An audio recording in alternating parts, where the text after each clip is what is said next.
राधे राधे दोस्तों, वृंदावन की सीरीज में आज हम आपको लेकर चलने वाले हैं वृंदावन के निधि वन में। वृंदा मतलब तुलसी और वन मतलब जंगल, और इसी तुलसी के जंगल को हम निधि वन के नाम से जानते हैं। निधि वन, जहां आज भी लोगों का यह मानना है कि भगवान श्री कृष्ण जी और श्री राधा रानी जी हर रोज रात को यहाँ पर रास लीला करने के लिए आते हैं। आखिर में क्या है इस निधि वन का पूरा रहस्य और क्या है यहाँ की पूरी सच्चाई, जानने के लिए इस वीडियो को एंड तक जरूर देखें। चैनल पर पहली बार आए हैं तो पब्लिक गाइड टिप्स चैनल को सब्सक्राइब करें। तो चलिए अपनी इस निधि वन की वीडियो को शुरू करते हैं।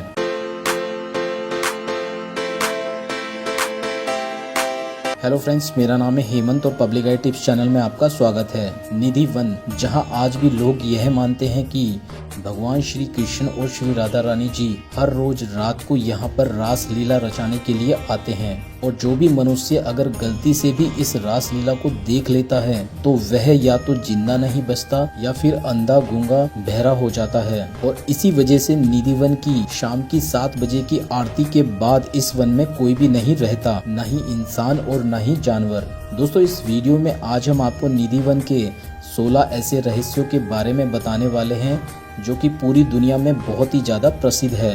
नंबर 1, आज से पौने 6000 साल पहले निधि वन एक तुलसी के पेड़ों का वन है। ऐसा माना जाता है कि जो आज से लगभग पौने 6000 साल पहले 10 किलोमीटर के डायमीटर में फैला हुआ था, और उसी जगह को लोग वृंदावन बोलते थे। नंबर 2, रासलीला। भगवान श्री कृष्ण जी का जन्म मथुरा में हुआ था और गोकुल में उनका पालन पोषण हुआ था, और वृंदावन में उन्होंने लीलाएं की थी। और उन्हीं लीलाओं में से एक प्रसिद्ध लीला निधि वन की है, जब भगवान श्री कृष्ण ने 16,801 रूप लेकर तुलसी वन में यानी निधि वन में महारास रचाया था और गोपियों की सभी इच्छाएं पूरी की थी। नंबर 3, संत चैतन्य महाप्रभु जी। ऐसा कहते हैं कि कलयुग के समय निधि वन लुप्त होता जा रहा था, तब संत श्री चैतन्य महाप्रभु जी ने नवद्वीप से आगे वृंदावन में तपस्या करी, जिससे उन्होंने तुलसी वन यानी निधि वन को प्रकाश किया, और उसी वजह से यह एक चमत्कार ही है कि आज कलयुग में भी निधि वन का तुलसी वन मौजूद है। नंबर 4, स्वामी हरिदास जी। तानसेन जी के गुरुजी थे स्वामी हरिदास जी, जिन्होंने वृंदावन में आके 12.5 साल तक भगवान श्री कृष्ण जी की कठोर तपस्या करी, और अपनी तपस्या के बाद उन्हें भगवान श्री कृष्ण जी के दर्शन प्राप्त हुए, और उसी वजह से निधि वन में 2 मूर्तियां प्रकट हुई थी, जिसकी वजह से वृंदावन का नाम रखा गया था। जिसमें पहली मूर्ति थी वृंदावन बिहारी जी की और दूसरी मूर्ति थी बाके बिहारी जी की।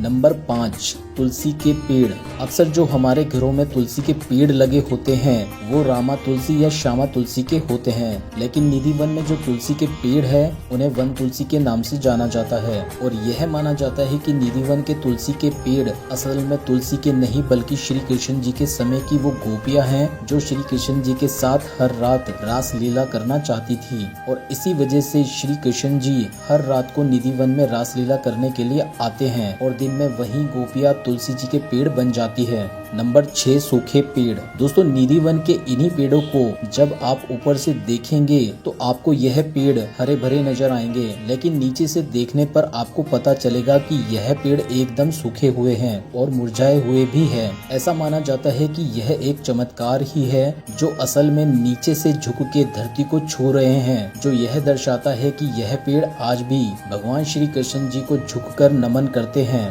नंबर 7, ललिता कुंड। ऐसा माना जाता है कि एक बार आधी रात को महारास करते समय राधा जी की सखी ललिता विशाखा को प्यास लगी और वह यमुना नदी में पानी पीने के लिए चल दी। तब राधा जी ने उन्हें रोककर कहा कि आधी रात को किसी नदी को जगाया नहीं जाता, और इसी वजह से भगवान श्री कृष्ण जी ने जमीन से पानी निकाला और राधा जी की सहेलियों की प्यास बुझाई, और उसी जगह को आज हम निधि वन में तुलसी कुंड के नाम से जानते हैं। नंबर 8, 2 मूर्ति। स्वामी हरिदास जी की तपस्या से जो 2 मूर्तियां निधि वन में प्रकट हुई थी उनका नाम था वृंदावन बिहारी और कुंज बिहारी। जो वृंदावन बिहारी जी के नाम से मूर्ति थी वो कृष्ण जी के बड़े भाई बलराम जी की थी, जिसके दर्शन आप आज भी निधि वन में कर सकते हैं। और जो दूसरी मूर्ति थी वो कुंज बिहारी जी की थी, जिसको निधि वन से 2 किलोमीटर दूर स्थापित कर दी गई थी, जिसे आज हम बाकी बिहारी मंदिर के नाम से जानते हैं। नंबर 9, श्रृंगार महल। दोस्तों निधि वन में आज भी एक श्रृंगार महल है जिसमें हर रात 7:30 बजे की आरती के बाद वहाँ के पुजारी उस महल में श्रृंगार का पूरा सामान सजाकर रखते हैं और मंदिर को बंद कर देते हैं। और जब वह सुबह आकर मंदिर में देखते हैं तो श्रृंगार का पूरा सामान इस्तेमाल किया हुआ मिलता है। यही चमत्कार आज भी निधि वन में हर रोज होता है, जिसमें यह माना जाता है कि हर रात श्री कृष्ण जी और श्री राधा रानी जी निधि वन में आते हैं। नंबर 10, तुलसी के पत्ते। दोस्तों निधि वन में आज भी जब सफाई होती है तो तुलसी के पेड़ों से गिरे हुए पत्ते और शाखाएं आज भी बाहर नहीं फेंके जाते। निधि वन के सफाई कर्मचारी उन सारे तुलसी के पत्तों और शाखाओं को एक जगह इकट्ठा कर देते हैं और यहाँ के पुजारी उन सभी सामग्री को बलराम जी के मंदिर में चढ़ा देते हैं, जो कि भक्तजनों को प्रसाद के रूप में दिया जाता है। और उन शाखाओं को भक्तजन अपने घर ले जाकर अपने घर के मंदिरों में चढ़ा देते हैं। नंबर 11, भक्ति।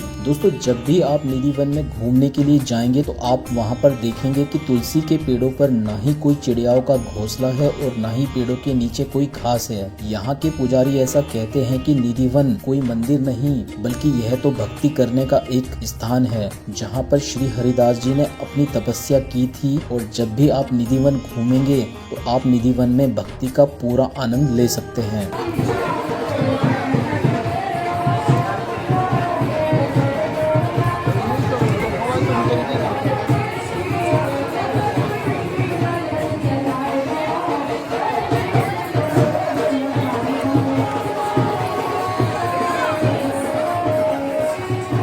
नंबर 12, गोपेश्वर महादेव। निधि वन में जब हर रात श्री कृष्ण जी गोपियों के साथ महारास रचाते थे तो यह देखकर एक दिन भगवान शिव श्री कृष्ण जी के दर्शन करने के लिए एक स्त्री का रूप लेकर आ गए, ताकि वह भी श्री कृष्ण जी के साथ निधि वन में महारास रचा सके। और उन्हें ऐसा करते हुए किसी भी गोपी ने नहीं पहचाना, लेकिन श्री कृष्ण जी ने उन्हें पहचान लिया और उसी समय उन्होंने भगवान शिव को गोपेश्वर के नाम से पुकारा, जिसका मतलब है गोपियों का ईश्वर। इसलिए वृंदावन में शिव जी का एक मंदिर भी है जहाँ पर उन्हें गोपेश्वर महादेव के नाम से जाना जाता है। नंबर 13, बांसुरी चोर। दोस्तों निधि वन में आपको एक और मंदिर के दर्शन होंगे जिसका नाम है बांसुरी चोर मंदिर। यह मंदिर राधा रानी जी का है। ऐसा माना जाता है कि श्री कृष्ण जी हमेशा माखन चुराकर खाया करते थे और इसी वजह से एक दिन राधा जी कृष्ण जी से नाराज हो गई और उन्होंने कृष्ण जी को सबक सिखाने के लिए उनकी बांसुरी चुरा ली, जिस वजह से बांसुरी चोर का यह मंदिर स्थापित हुआ, जिसमें आप राधा रानी जी को श्री कृष्ण जी की तरह बांसुरी बजाते हुए देख सकते हैं। नंबर 14, भक्तों की समाधि। दोस्तों निधि वन की यह बहुत बड़ी मान्यता है कि यहाँ पर हर रात श्री कृष्ण जी गोपियों के साथ रास लीला करने के लिए आते हैं, जिस वजह से कुछ भक्त उनके दर्शन और उनकी रास लीला को देखने के लिए निधि वन में रात को घुस आते हैं। लेकिन ऐसा माना जाता है कि जो भी भक्त रात के समय निधि वन के अंदर गया, सुबह को उसका वहाँ पर मृत शरीर ही पाया गया, या वो पूरी तरह से अंधा, गूंगा, बहरा और पागल ही हो गया। जिन भक्तों का निधि वन के अंदर ही मृत शरीर पाया गया, उनकी समाधि आज भी निधि वन में बनी हुई है।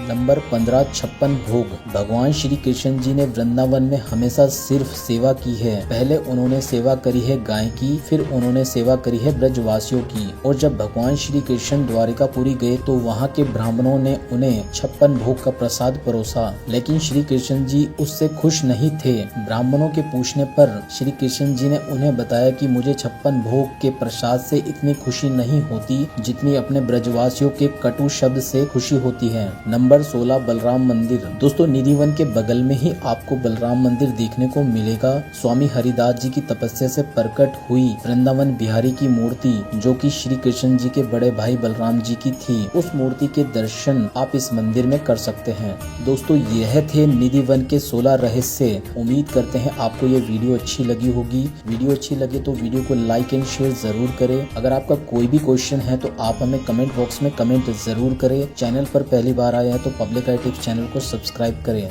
धार्मिक और पर्यटन स्थल की और अधिक जानकारी के लिए आप हमारी वेबसाइट www.publicitips.com पर जाकर विजिट भी कर सकते हैं। मिलते हैं आपसे वृंदावन की एक और नई वीडियो के साथ। तब तक के लिए जय श्री कृष्णा, राधे राधे।